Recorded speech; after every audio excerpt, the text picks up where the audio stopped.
শুভ সন্ধ্যা বন্ধুরা। তো আজকে বাচ্চাদের জন্য একটি খাবারের সুস্বাদু পুষ্টিগুণ সম্পূর্ণ খাবার নিয়ে এসেছি। তো অনেকের বাচ্চারা আছে যারা দুধ খেতে পছন্দ করে না, তো তাদের দুধটা একটু অন্যরকমভাবে দিলে দেখবেন সহজে খেয়ে নেবে, আপনাদের কোনো কষ্ট হবে না।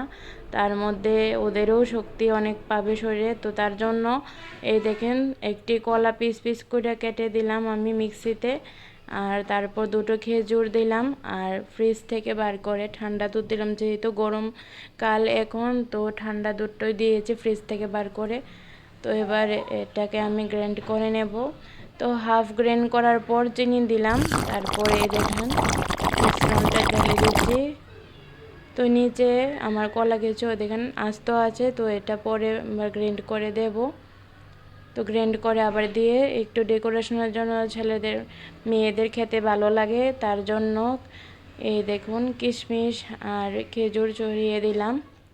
তো এখন আমার ছেলে খাবে, তো দেখতে ভালো লাগলে বাচ্চারা অতি সহজে যে কোনো জিনিস খেয়ে ফেলে। তো এই দেখুন দেখতে কি সুন্দর হয়েছে, আমার ছেলেটা দেখে খুব খুশি হয়েছে। একটি কলার স্লাইস এই দেখুন দিয়ে দিলাম। তো খেয়ে বলছে খুব ভালো লাগলো। তো আপনারাও কমেন্ট করে বলেন যে কী রকম লেগেছে, আর আপনাদের ছেলে মেয়েদেরকেও এটি বানিয়ে খাওয়ান, খুবই পুষ্টিগুণ